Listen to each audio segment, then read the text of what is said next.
Welcome to SharePoint Dev Ecosystem, SharePoint Patterns and Practices Community Call. And this is the monthly community call for SharePoint and March 2018 edition. We've been having this SharePoint monthly community calls actually since, I think, December 2014. So quite a few years actually, because time flies so fast.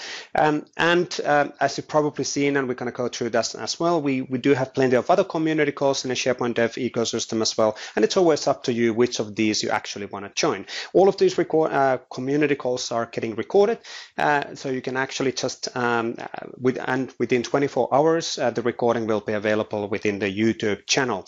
We're going to talk about all of that during today's presentation as well. So what we're going to do today, what we're going to cover today, so let me go to the agenda slide. So we're going to have a quick look on what has happened from a SharePoint development perspective. So the latest news, user voice update. We're going to talk about a few user voice entries over there, kind of a monthly summary on what was released within the February, or what happened within the February timeframe in the context of SharePoint development, and also other details. Maybe one point there to mention, this came up actually even in MVP Summit last week, that some people might have in the past thought about that the SharePoint patterns and practices is something else than the end-to-end SharePoint dev ecosystem. And what we want to make clear in the future is that the SharePoint patterns and practices basically is the SharePoint development ecosystem. So everything what happens from Microsoft towards the SharePoint development community is through the SharePoint PnP, and the SharePoint PnP is just kind of a nickname for all of those activities what's happening. So in these monthly community calls especially, we're going to talk about and have a closer look on the user voice entries around the SharePoint development. So what is the top 10 entries? We talk about potential development over there and a few other topics as well. And then like you know, we typically have also these community demos in these calls, and this time we have 3 different demos. So from Alex around the modern team site navigation, from Luis actually around a modern team site navigation as well. This is actually interesting. We have 2 quite similar topics, and that is for a reason. You'll see both of the demos slightly later today. And then as a last demo, we have Bert Janssen showing up. Bert is now still busy on another meeting, but he's going to do a preview on the bulk Groupify capability, which is a community-driven initiative built on top of upcoming Groupify API. So Bert is going to kind of share us the latest on the Groupify status, which is still planned to go live, well, in matter of, how would I put it, in matter of hopefully weeks. So it won't happen this month, but hopefully in April we will able to release the Groupify to preview status.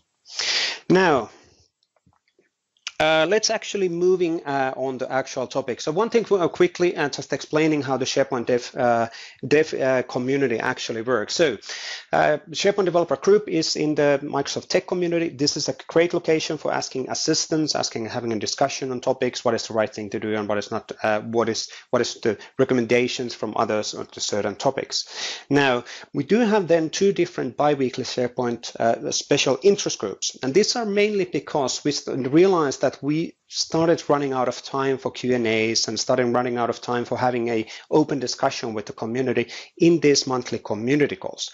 And there were so many people who wanted to participate, so many people who wanted to be more closely involved. We established two different special interest group calls. So bi-weekly for SharePoint Framework and bi-weekly for a SharePoint General Development. The SharePoint Framework one is pretty clear. So it's a client-side development. The next community call is on 15th of March. So actually on this Thursday, we have community demos there as well. And we talk about the SharePoint Framework and development on that side. Then a week from there, we have a SharePoint and General Dev special interest group call where we talk about provisioning, CSAM, and all of those topics in more detail. And on the special interest group calls, the intention is that they're much more, let's say, not that structural.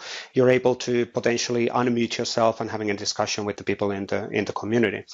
In the monthly community call, it's mainly us presenting together with the community people who are presenting during the demos. And then we have these monthly community calls, like mentioned. These are basically happening in every second Tuesday of every month. We've been having these now 4 years in a row, which is quite amazing. And the April 2018 is the next one after this particular one, which is now getting recorded. Again, it's up to you how much you want to be involved, on which of these you want to join. All of the recordings, all of the community calls are getting recorded and published in the YouTube channel as well. So you can easily then jump to a right to a cool demo and having a look on the specific areas as well. Now, quickly on the February statistics. So we had in the YouTube, as an example, we had 155,000 minutes of watch time in YouTube with 25,000 views. I'm still slightly disappointed that I didn't realize to start selling ads to our YouTube channel, which obviously we should never do and will never do, but the numbers are pretty good, and it's nice to see that people are following up on what we're doing also from a YouTube video perspective. Technically it's really easy way for us to share you a latest information is to record, for example, a live demo and then show that in practice rather than writing a big description or a big article, which is really hard also to keep up to date all the time because the development in the SharePoint area is super fast nowadays. Now on a GitHub we have 35,000 visitors within the past 2 weeks, which is a pretty high number. It is actually growing quite rapidly. It's really good that people are more and more finding our samples in the GitHub as well. And we had 189,000 views in a GitHub, which is actually a really humongous number.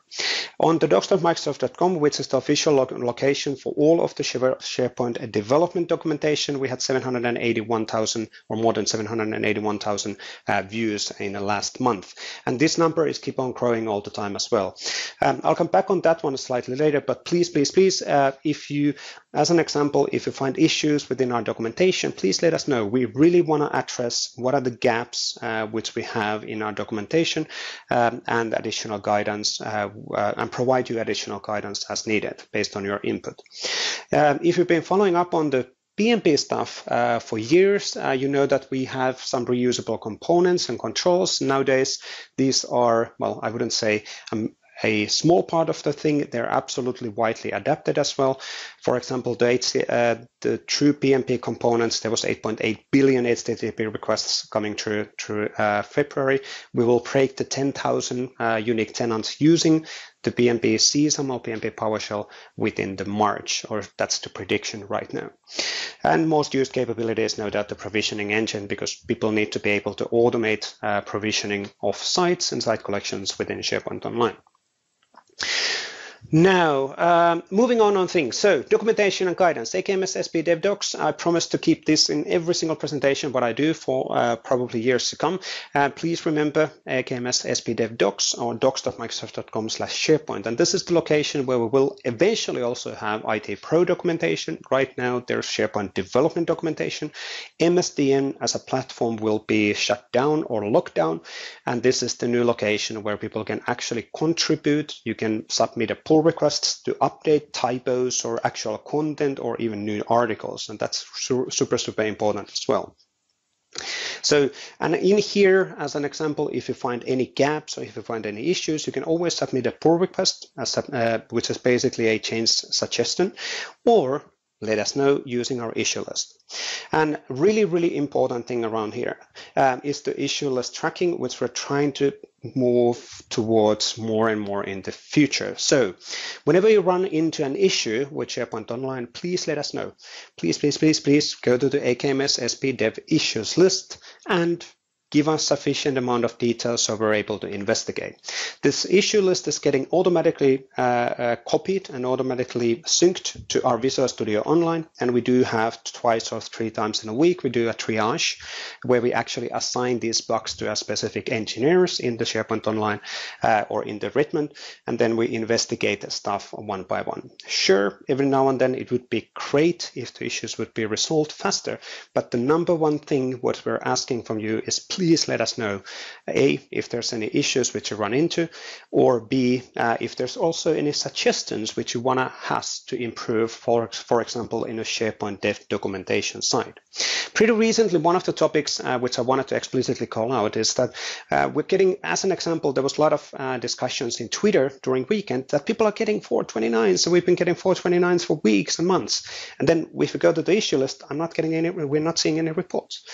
And that's something which we need to fix. So if you run into any random issues, if you run into an API issues or 429s, which is a throttling issue, please submit an issue so we will know about those issues so we're able to investigate.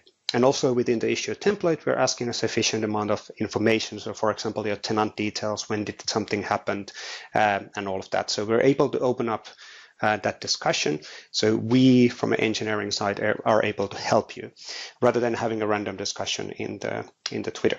Thank you. Now, moving on things. Excuse me. On the roadmap side, SharePoint Development, March 2018 edition, one thing has slightly evolved here. So the hub sites and hub APIs are currently rollout in progress status. I think we have like 10 to 20% now of the tenants worldwide already received that. It is gradually now getting more widely deployed. So some of you might have seen already in Twitter that some people already got it. It really depends again on which tenant you are and on which time frame you're actually getting the capability. But hub sites and hub APIs is coming to preview super soon now, or the rollout is in progress, like mentioned, and you should be able to see that available within your tenant by end of this week or by next week. So all of that should be available for you. The Groupify API originally was planned to happen during this quarter. Unfortunately, it has been now delayed until next quarter. Hopefully, it will be April. There was some technical things which the engineering still run into, which we needed to sort it out.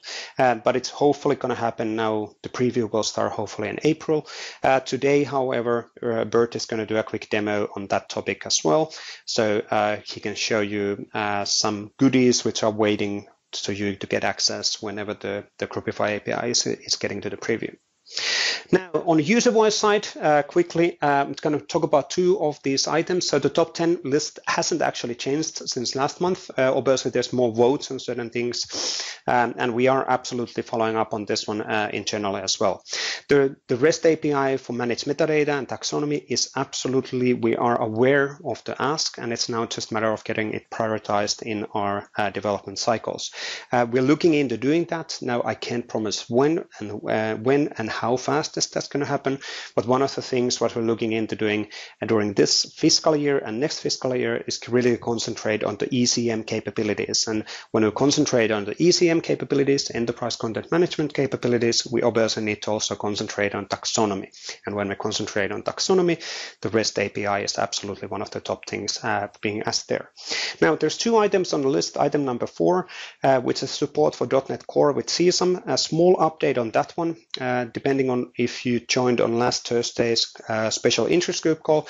We actually demonstrated a real .NET Core, sorry, it was PowerShell Core version of PnP PowerShell, which was actually using .NET Core version of CSAM. So we're looking into making that happen.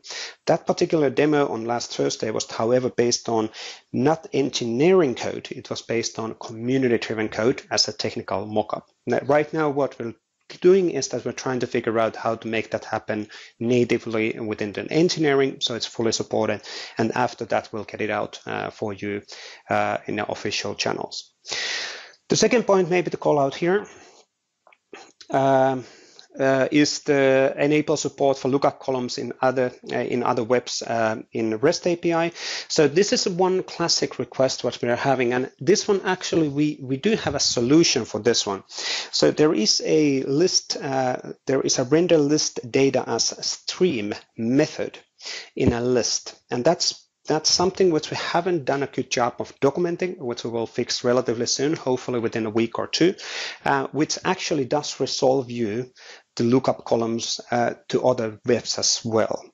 So as long as you use the right APIs, the the item number 5 will be functional for you as well if you're looking into making that happen. That's, by the way, in a category season, but it should be in category rest, absolutely.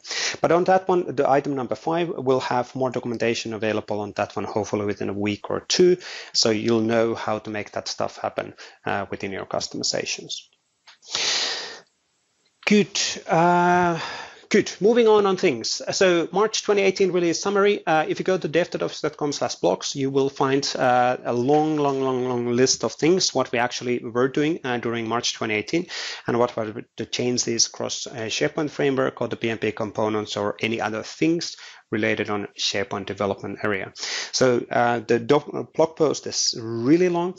And it lists all of the individual details from a sample site and also the videos and everything else. I'm not going to mention all of these things within this call. But if you go, like, if you're interested on what has truly happened and what are the changes, for example, in the PnP provisioning engine side, please go to dev.office.com/blogs, and then there's the PnP March 2018 update. I think it's now the 3rd newest entry in the blog right now, or maybe second newest entry in the blog, and you can actually read the details on what has happened. There's nothing, I would say, there's not, for example, for PnP provisioning, there wasn't really massively fundamental thing, but there's a lot of additional capabilities available.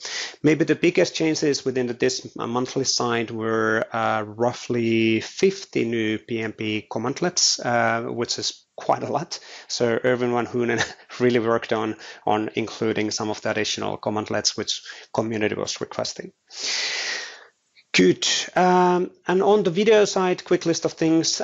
So we had a 5 new webcasts coming out. So we basically had a webcast on pretty much every single week.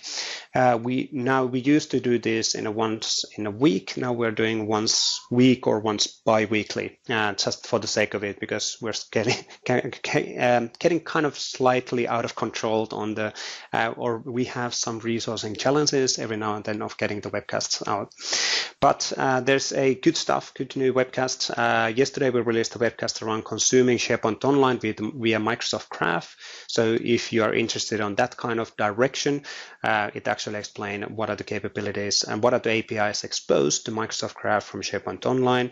Or if you're interested on using the Microsoft Graph from SharePoint Framework, there's a webcast a week ago around using the MS Graph client with SharePoint Framework. And there's a webcast around Office 365 CLI and upgrading SPFX solutions and the framework dialog, SharePoint Framework dialog framework as well. On the other video side, there's a nice getting up and start running with PnP PowerShell video from Erwin van Hoonen, which is a good one if you're not familiar of what is a PnP PowerShell and what's the power of the PnP PowerShell. You probably want to have a look on that one. It's a 5-minute video and quickly explaining the value of the PnP PowerShell and how to get started.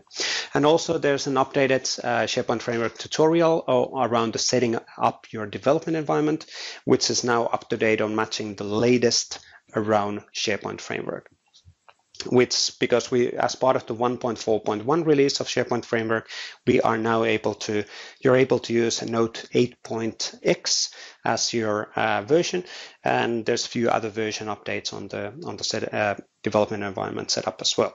And obviously there's a community call recordings, a lot of them available in the video channel. AKMS SP PnP videos or AKMS SP Dev videos is the URL, and that will redirect you to the YouTube channel.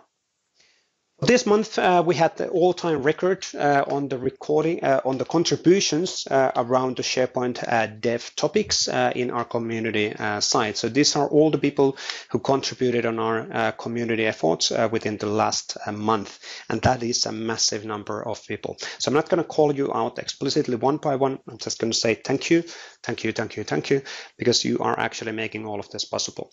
So the community, the SharePoint community is no doubt the most vibrant, most active, most helpful community in Office 365 by far. And right now you probably noticed that all of the other services and products are starting their communities and their monthly calls and everything else, because they're trying to copy the model what we've been having within the SharePoint side, which is a great thing, because if we can replicate the model and if we can replicate the structures across all of the other services or some of the services, it helps everybody to adapt their services and products as well. Now, on the community side of the contributions, so these are the companies which were involved in March 2018 release. This is all-time record as well. So there's quite a lot of familiar companies, obviously, in the list. There's a lot of companies who actually, they dedicate their employees to have time to work around the open source in every single month. And that's why there's a lot of repeats on a month-by-month basis. If you are contributing on the PnP or SharePoint Dev ecosystem topics, and your company is not here, but you would like to have your company logo mentioned in this community calls, just please let us know. We need to get an explicit approval to show your logo in this community calls to be able to show that. Good. And on Microsoft side, the list of people is pretty much the typical one. So on Microsoft side, we have the people who help us, well, SharePoint engineering people, and there's also additional people who run the SharePoint PnP initiative, like Patrick Rogers and Bert Janssen, obviously, who are super active on helping on these things on the day-to-day basis. Now, let's actually move into the demo section. I clearly spent, again, quite a lot of time on having quick intros, but it's 24 past. So let's start with Alex on the modern team site navigation. This is a really cool sample from Alex, which was contributed for the community in last month, showing how to use the Microsoft Azure AD client in SPFX to gain access on additional things. Actually, it is Microsoft Craft client, isn't it, Alex? Yeah, it is. Yes, cool. So feel free to start sharing, and Alex is going to go through and explaining this one. This is a really good sample, really cool sample showing how to extend your modern team sites with additional capabilities. And the code is available as part of the contributions from this month. I'm going to paste in actually the link to that code in a second as well. It is loading. Let's see when we actually get the. And by the way, Alex audio is fine. Awesome. Let me know about the And picture. I got it. Yes, we got.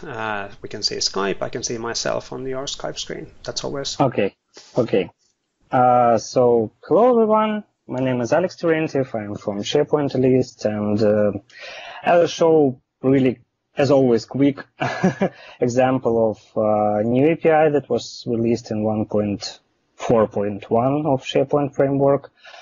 So let's start with the demo itself. So what the sample is doing is collecting information from the tenant about Office 365 groups, and displays these URLs, this navigation, based on what groups this user is member of. So yeah, and if you click on that, you will see that it's actually the group site, team site, usual one, and the same, we have communication sites here as well. So pretty easy, but I think that this one is useful, as you can provide navigation for all the groups for the user on your modern page. So let's go to the code itself. Again, it's really easy. First, what we should do is to create a DHCP client to provide context to make requests to the graph, to MS Graph. Then, first request we are doing, we are getting all the groups that are filtered like unified groups. Unified groups are actually Office 365 groups.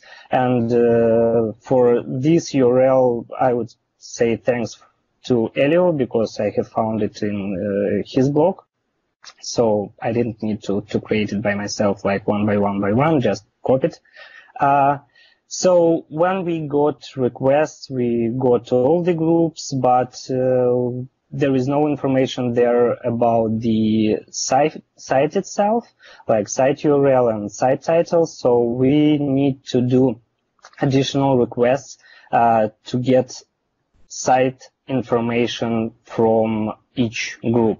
And we are selecting web URL and display name for this site to later construct the navigation items.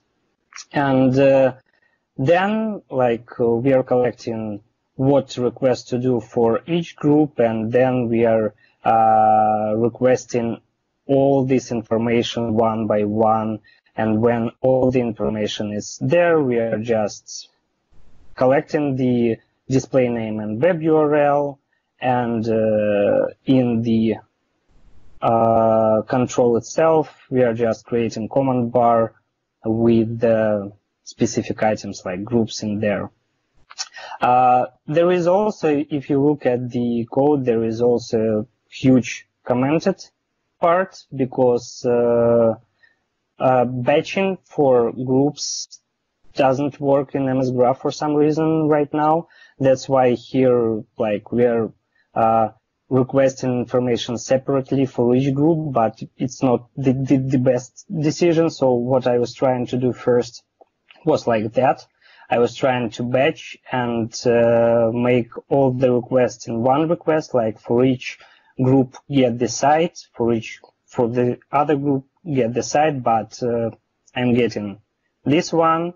And to be honest, I didn't create any issue for this, because as I understand, for MS Graph, all the issues should be posted in Stack Overflow, and I don't like this situation. So, yeah.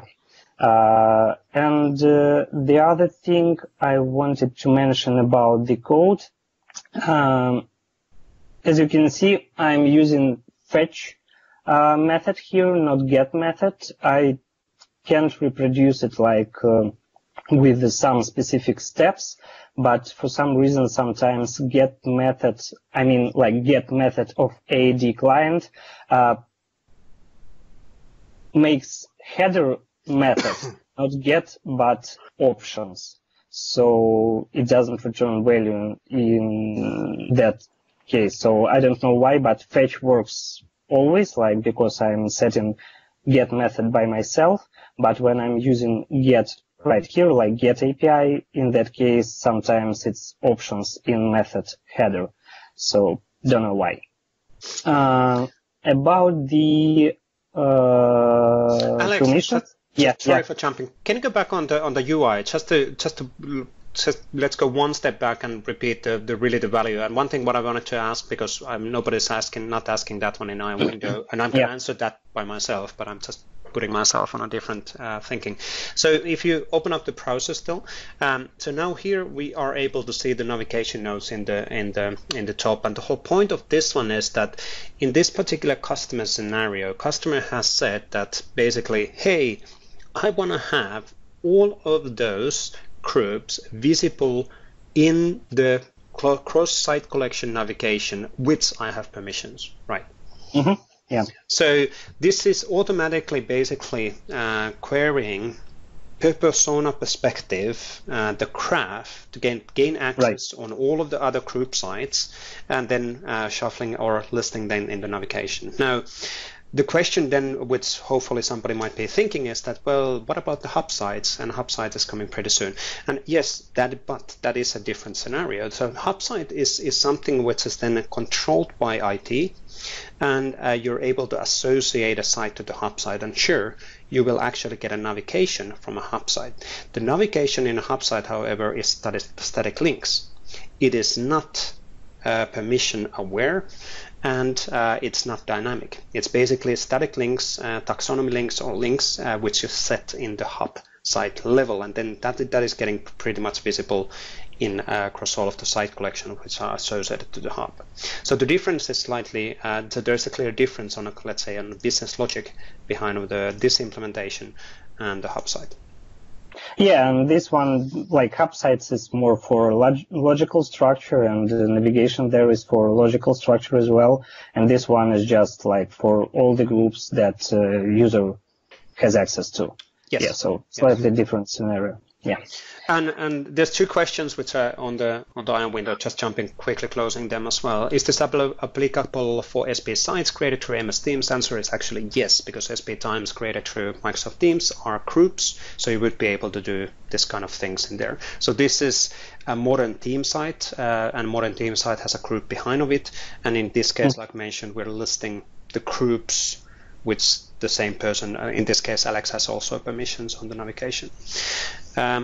And then Joshua is asking, are there plans for permission-aware hub links? And the answer is right now, at least, is no. So when we at least start the hub site, they are actually, it's a global navigation bar with a control in the hub level, but there's no permission-aware within that navigation.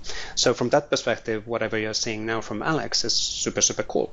On the other hand, what would happen if there's 50 different group and team sites which Alex has permissions? You would have 50 different items in a navigation, and that isn't that optimal either.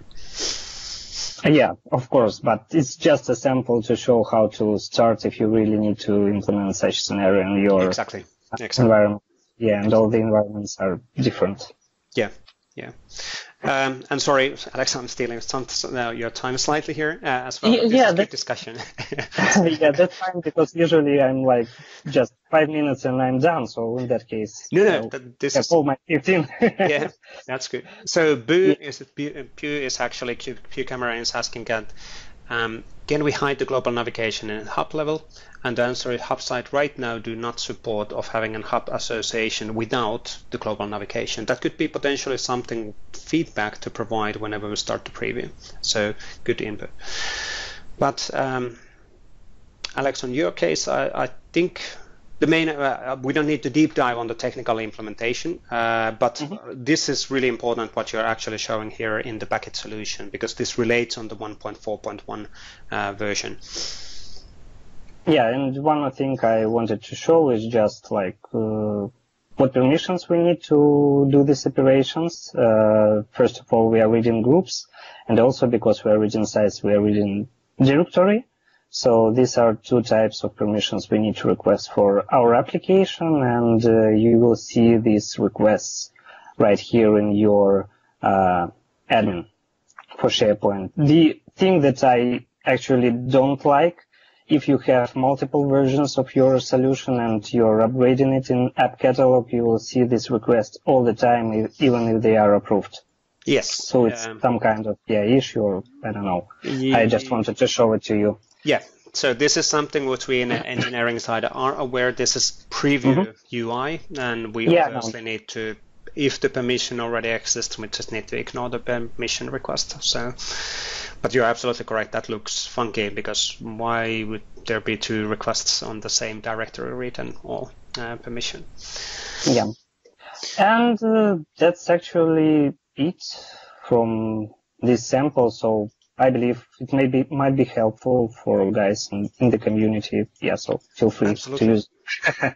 Absolutely. I think it's a really cool sample on showing the power of the AAD client, the new capability in the 1.4.1, even though that's currently still in preview, but it shows how to get access on the additional permissions in a graph. Technically, you could have also used Microsoft Graph Client, but it's up to your preference which one do you actually want to use.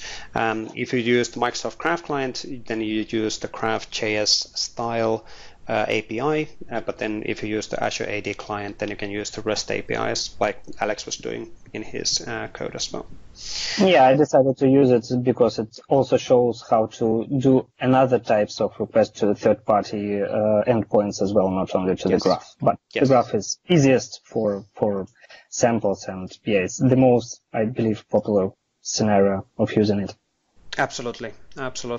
And Luis would be the next one in the line. Thank you, Alex, on this one. I think Luis is a pretty similar kind of let's say a scenario. So extending the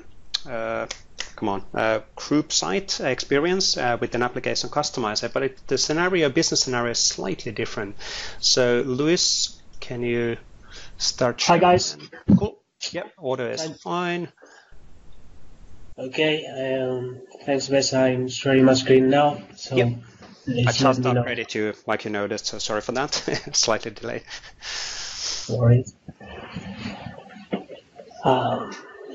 Can you see my screen, guys? Loading 3 dots, and I got it. So that's pretty positive already. Yep, and Thomas got it as well. I think we're good. Okay, cool. Thank you. So, well, before digging into the code, let's take a quick look to what we are doing here. So, as in the previous sample, we have a custom application customizer. So we are adding some custom HTML here in the header, and we have direct links to the resource related with the specific group or site that we have here. So from here we can jump directly to the calendar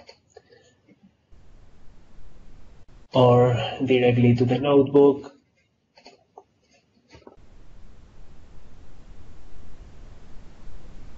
Yeah. But also, interesting thing is that we can know if what we have is a group that has been created using Microsoft Teams. So in this case, we can have jump directly to the Teams. I don't want to open the desktop app. And also the same scenario in case the group has been created from Yammer, so we can jump directly into the Yammer group as well. This is the functionality. So let's take a quick look to the code. Let me close that one. Well, all this information is not really coming from the Graph API. Instead, it's coming from a native SharePoint API. You can see here I'm using the HTTP client plugin in Visual Studio Code, which I love it to run this kind of queries directly to the API. So there's a SP directory session API with a group endpoint that you can query directly from SharePoint, sending the group ID and the different properties that you want to get. This API actually is not very well documented, and actually I found it by chance just using the developer tools. But I think it's interesting for this scenario. So, by the way, if you are curious in how you can send a request using the plugin, in case that you are querying SharePoint, you can grab directly the cookie from the browser. So from here, if you open the network and grab any other query to SharePoint, let me filter group, and you can grab directly the cookie from here, copy and paste it directly into the plugin, and then you can send a request. So if the cookie is still valid, you can get the data. So from here we have interesting information about the group, title, description, and so on. And also you can see the URL to the documents, the shared documents library, the email, and so on. And in this case, that I query a group that is coming from Teams, you can see like this Teams resources information here, and then you can get directly the link to the Teams. And also, if you are running a query from a Yammer group, then the Yammer resources contain some information with the feed URL again from the group. So we are just grabbing this information and rendering in the custom header. So to do that, what we have is an application customizer. So from here we are extending the base application customizer from the framework with our custom type, group direct links. In this case, we have this test message property. Actually, we are not using this property in the sample, but just to see how you can use it later in the properties object in the context. You can use the property, and this information is passed to the custom action when you register the action. I don't have an example here, but if you open the serve.json, you can see some pretty similar thing with the ID of the application customizer, a location, and also the different properties that you want to register.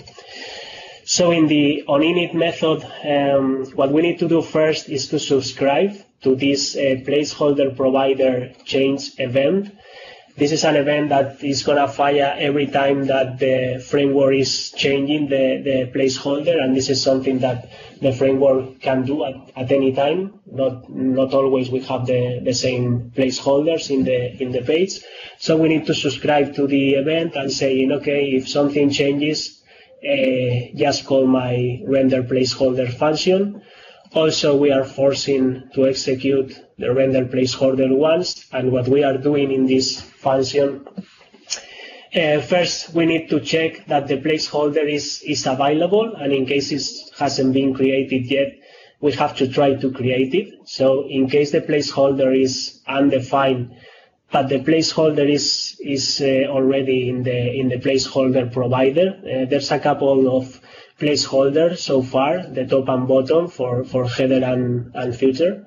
So if that is the case, then we have to call another method from the provider. This is everything coming from the SPFX. So we try to create the placeholder in the top position in the header, and after all, we still need to check again if the placeholder has been created fine or not, because it still can be the case that the placeholder was not available yet. So if that's the case, we need to manage the issue and just not try to render anything. And I guess that for this reason, we also have this event here, because in case that is not still there, when the event fires, the same code is going to execute, so the placeholder will be in place and everything should be fine.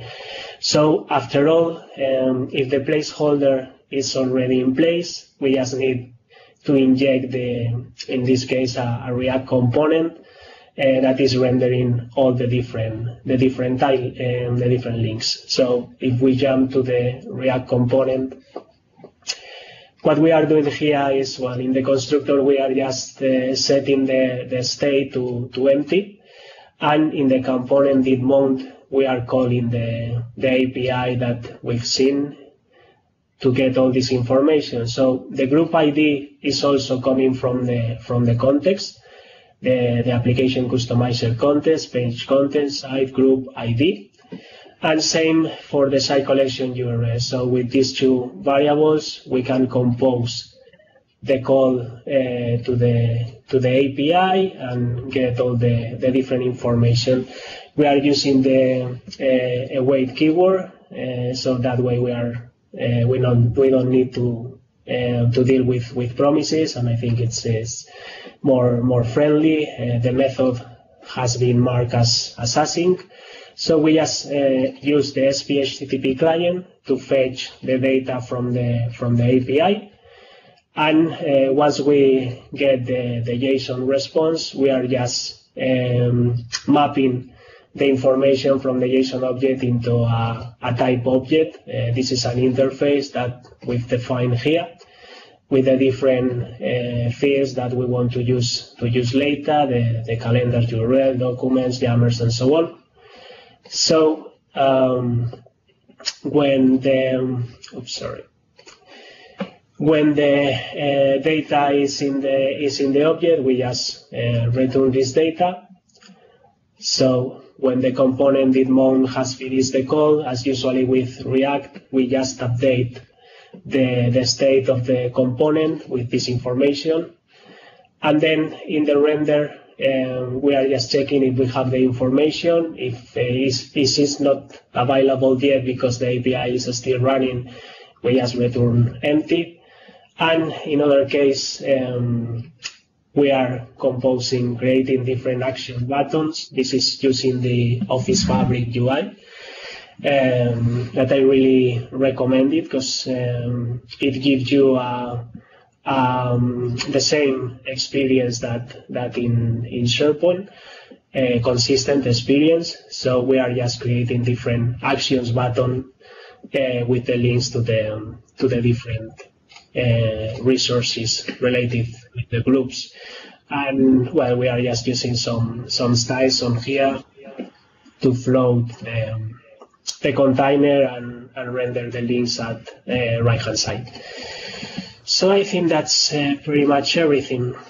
So thanks, Luis. Can you go back on the UI? So just quick, Sure. Let's have a quick look on the UI and just think about again the business case, because obviously technology is always cool. The number one thing is absolutely to understand the business case here, and because this is a modern theme site, one thing to remember here for those who are not aware, obviously you can customize modern theme sites in SharePoint Online. Absolutely, that's possible, like you can see from here, because it's a modern theme site. It has an Office 365 group behind of it, and that's really the key here. So behind of the group, we have then access on the Outlook, calendar and events, or the inbox, because the group has an inbox. The group has a notebook as well and all of that. So we're just getting the relevant information for the context. And this is actually really great functionality, which technically we should have also out of the box when you think of it. So easy way to move from your modern theme sites to those associated other objects. But this is a nice way of presenting that. From a end user perspective, this, by the way, makes a lot of sense. So, and it's a nice, clean implementation as well. And let me actually just quickly paste in the sample in the IAM window. But okay, I think that's it, Luis, from your side. I just want to make sure that Bert has a few minutes time to do his Groupify talk as well. So thank you, Luis. Like I said, Sure.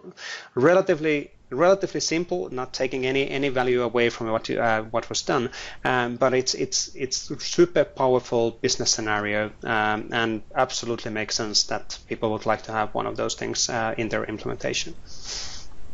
Yeah, sure. Thank you, Esa.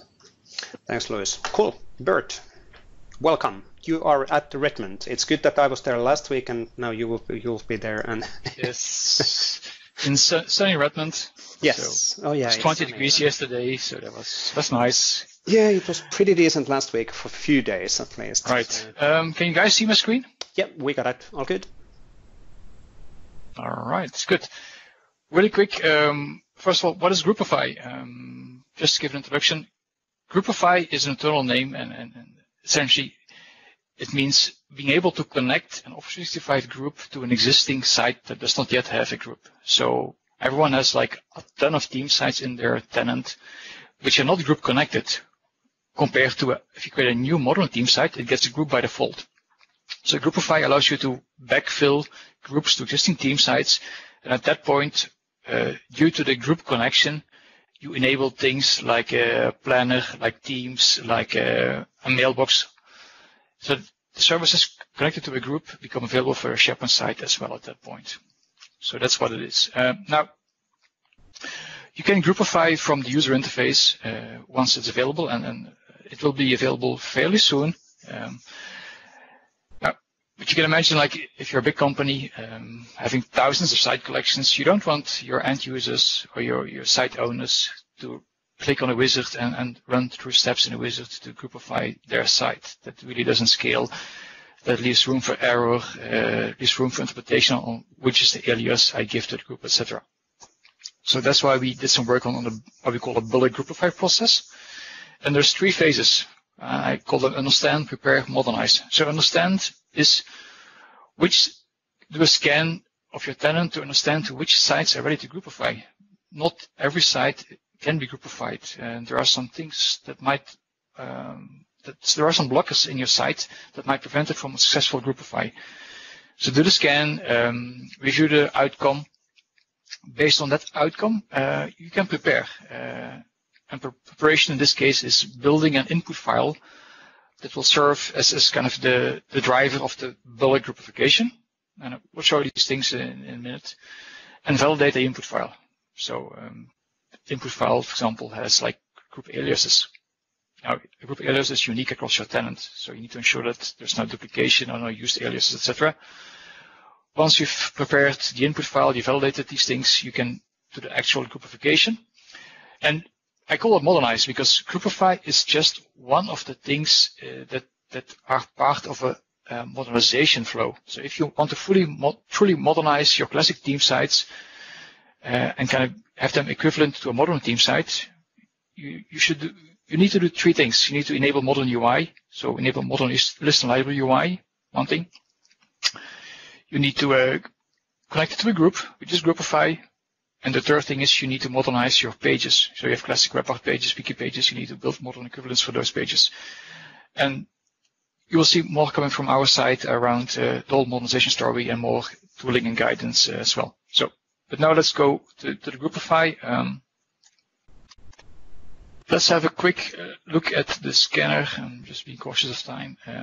So the scanner is inside the PnP tools repository under Solutions SharePoint Modernization. You can find it over here. And we're not going to run the scanner, but I think we've showed scanners in the past as well. They all work similar. They have similar command line arguments. They work with app only, with certificate authentication, with all types of authentication, and they generate files, output files. And in this case, the important file that we get is the modernization site scan result file. So this guy, which gives you, for example, Groupify blockers, which are why is the site not ready to be groupified, or warnings. So you get a lot of detail that you can use to assess and kind of detect the sites that you already can groupify and understand what you need to do to prepare for groupification for the other sites. Okay, so once this is the first step, the scan step. Once you've done that, you can build like an input file. So let's take this guy, demo.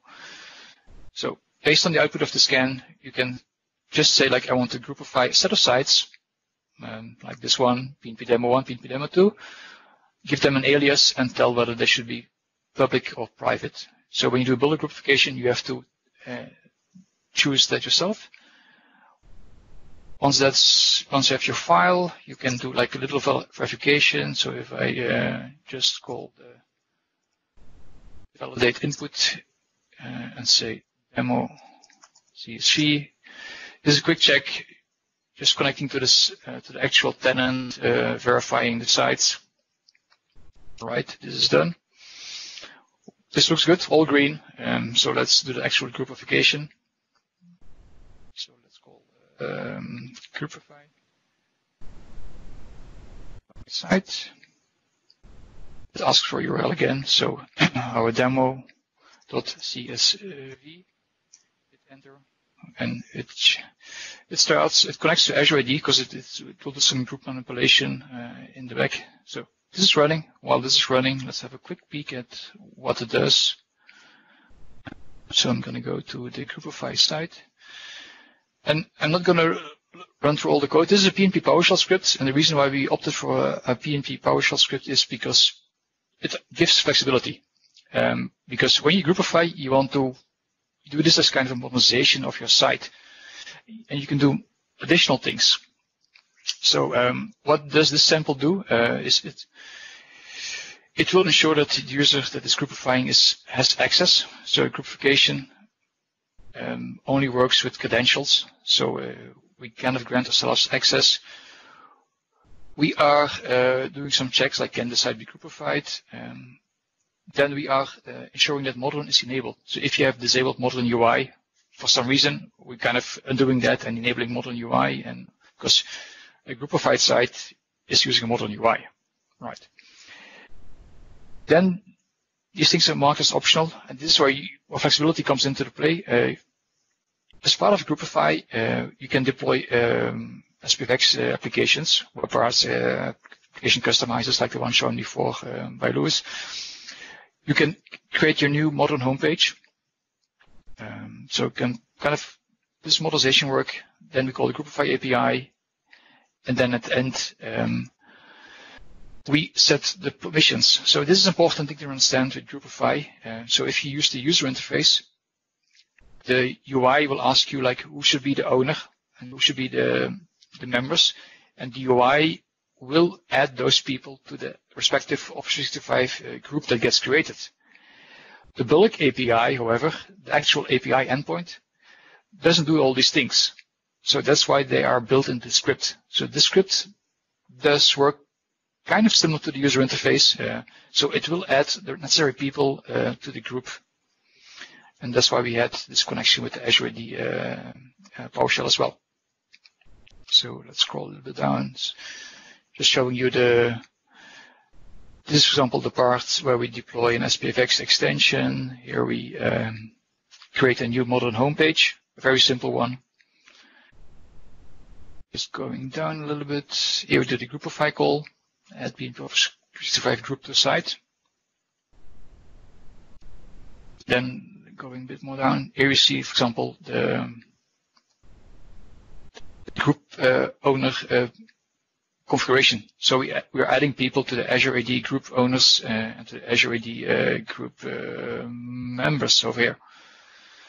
So that's all in the script, and it allows for flexibility, as said, so you can kind of adjust the logic if you really want. So let's, for time's sake, quickly go back. So see, that's some errors. Interesting. But this one went fine. Let's have a look at the actual target site, not this one. Going over here, let's see if we refresh this.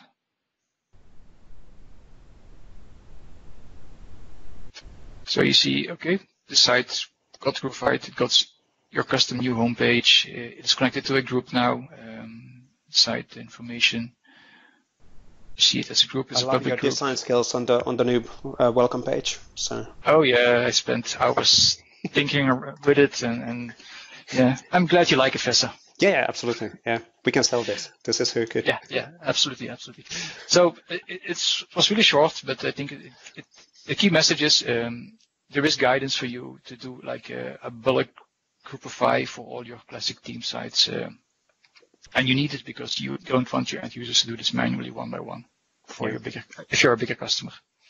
And let me repeat on that one. So natively out of the box, there will be a Sesame APIs and PowerShell APIs to do groupification. But then on top of that, the PnP, well, Bert has been leading really this effort from the PnP side. It will give you scanners, will give you the scripts to do bulk groupification. Because most likely, like Bert said, you don't want your groupification to be an end user operation. You might if you are a smaller company.